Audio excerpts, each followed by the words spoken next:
And Tampa has now lost 5 of 6, 6 of 8. They were 5-1. They're now 7-7 behind the Carolina Panthers. First place for Carolina in the NFC South. Along with Michelle Smallman, Chris Canty, Evan Cohen with you. Good morning, everybody. How are we doing today? Kirk Cousins is going to play his way into this entire contract he's on, isn't he? Or another one somewhere else. There's no world that the Atlanta Falcons can cut him if he continues to play like that. Not like last night. Point is, no matter what, he's going to see a lot of money over the next few years. Man, he keeps doing it. Mm-hmm. He Kirk can secure Cousins, the bag. Legend at the bank. Under center Legendary. play action. Under center play action. Under center play action. How many damn times do we need to reiterate that for football? Under center play action. That's it. When you can't see the ball, it's a lot harder for guys like Chris Canty who play defense because they don't know where the ball is going to go. And thank you to our great TV team, because as soon as I said that, they just showed on ESPN2 under center play action. It drives me nuts that these teams run out of shotgun. But Atlanta, guys, won the game. And I'm not suggesting they're not the story, but they're not the story. Why is that? You know, we always talk on our show about why don't people talk more about Todd Bowles and the Bucs? They've won divisions year after year after year, but Todd Bowles never gives us stuff to talk about because he's intentionally mild-mannered. Does anyone know he played in the NFL? We do. He was a former NFL player. Does anyone know he's a multi-time head coach? We do. Does anybody know he was a great assistant for many years? His college coach, by the way, at Temple was Bruce Arians. All these things about him, people probably don't know about. Just quiet, mild-mannered Todd Bowles. Until last night when his team blew a 14-point lead, and listen to what the head coach of the Bucs had to say post-game. It's inexcusable. You don't make excuses. You gotta care enough where the hurts. You gotta care enough where the hurts. It gotta mean something to you. It's more than a job. It's your livelihood. How well do you know your job? How well do your job? Well, you can't sugarcoat that.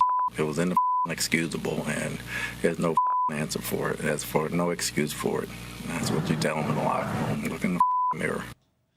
Smalls, did you want to repeat a lot of the stuff you said? I don't think I can, Evan. I would like for this show to continue on, so I don't want to roll the dice on that one. Oh, my God. We've never seen that version of him. How much trouble is his team in right now? They're not in any trouble.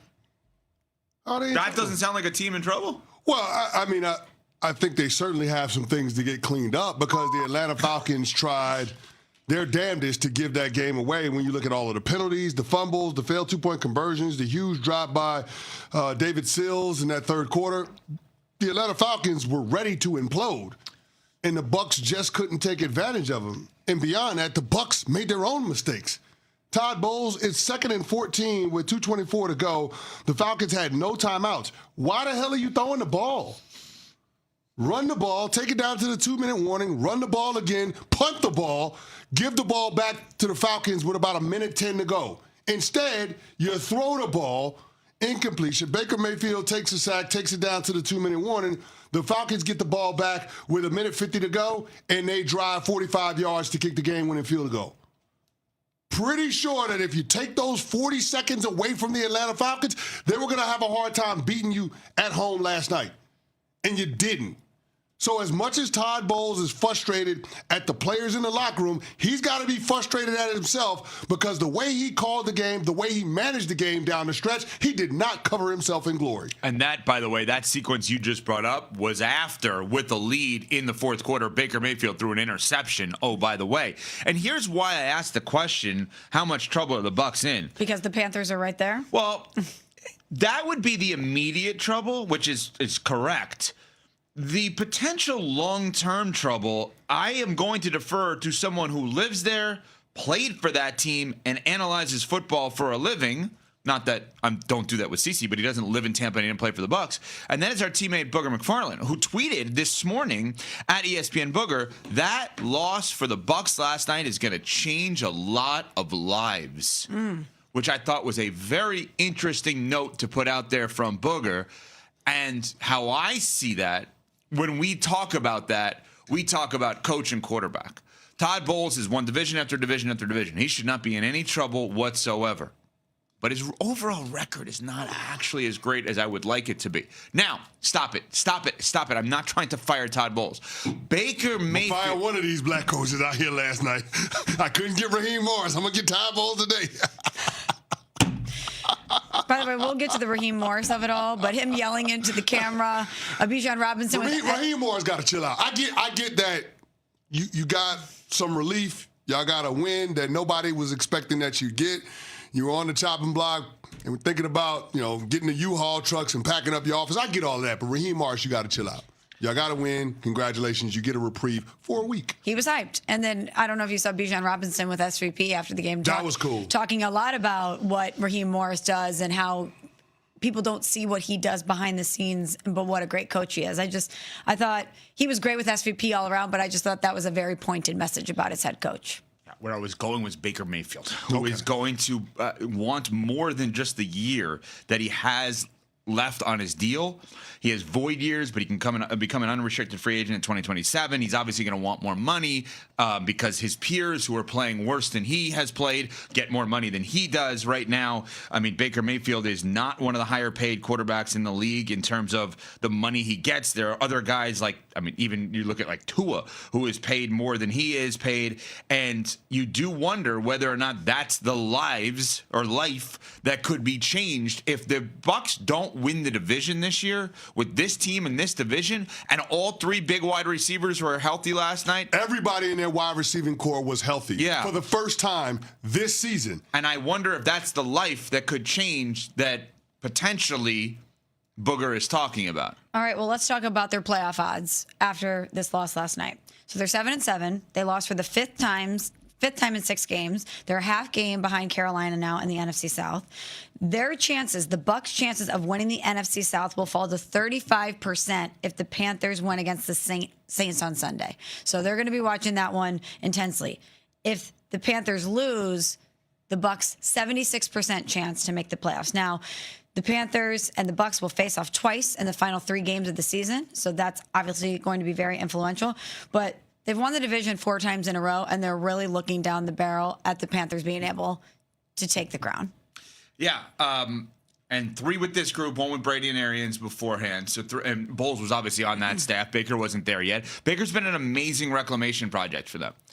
The question becomes, can you pay Baker top of the market money? Because if you do that, you're going to assume he can win you a Super Bowl. No, I'm not paying Baker Mayfield top of the market money as my team is in the midst of a 6-game span where we've lost 5 games and under threat of losing the division to the upstart Carolina Panthers. If they don't win the NFC South, I don't think the Tampa Bay Buccaneers organization should feel compelled to do anything about Baker Mayfield's contract. You let him play out the string, 1 year, prove it scenario. If he does, then great. And you figure out how to sign him after that. Yep. But there's no world that exists that I'm going to extend Baker Mayfield if this team is not in the postseason. And that's where I think what you just said is dead on. I totally agree with you. It's what the Dolphins should have done with Tua. The same kind of thing, exactly what we said. Play it out. You're under contract. But that's where I think Booger's point is a great one. Lives are going to change. The lovey-dovey relationship between the Bucs and Baker will not be there as much anymore.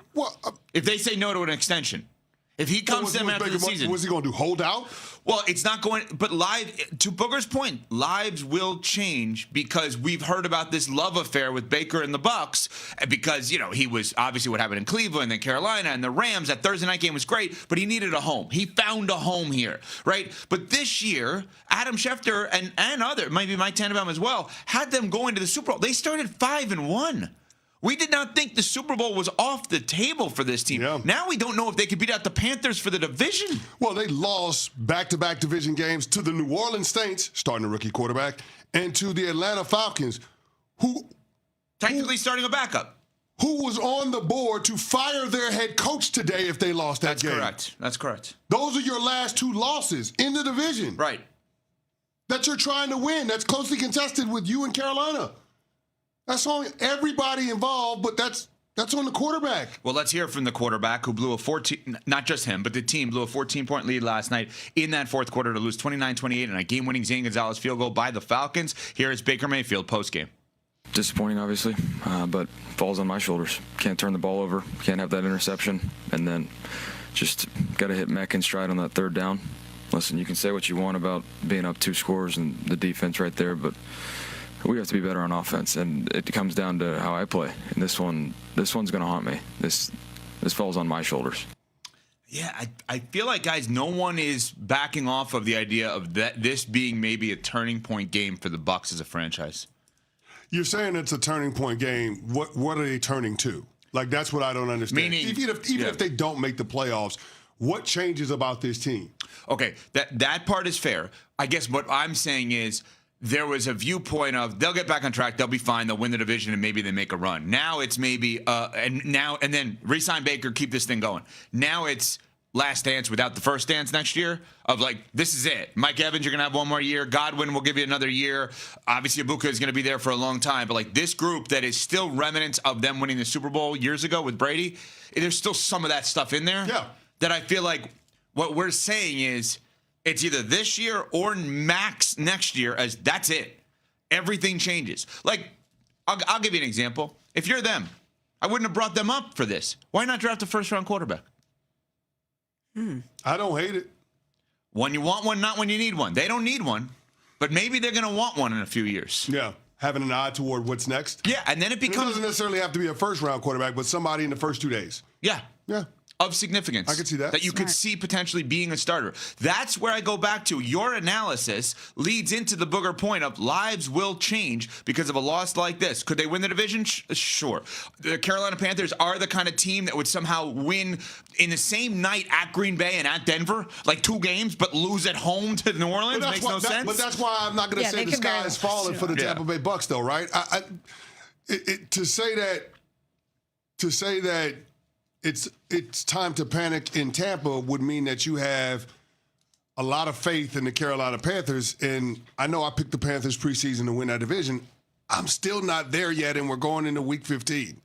I'm not there with them either. But exactly. Are you there with the Bucs? No, but that's my point. I still look at it as an opportunity for them to salvage their season. It's all out there in front of them. And now with your receiving core healthy, your running back core healthy, you know, it feels like the Tampa Bay Bucs have all of the elements that it takes in order to win the division yet again. So that's why I don't think it's time to panic, but it is time for them to refocus in that building. Okay, coming up, 2 teams that I don't think anyone's worried about right now and everyone has high hopes for will match up this weekend potentially for a shot at the division. We'll get to that next. We're on Sportsmanlike, presented by Progressive Insurance. Football Sunday on ESPN Radio. Shedeur, Myles Garrett, and the Cleveland Browns head to Soldier Field to face Caleb Williams and the Chicago Bears. Over the middle, caught at the 5 by Romaduce, who takes it in for the Chicago touchdown. Coverage begins Sunday at noon Eastern with kickoff at 1.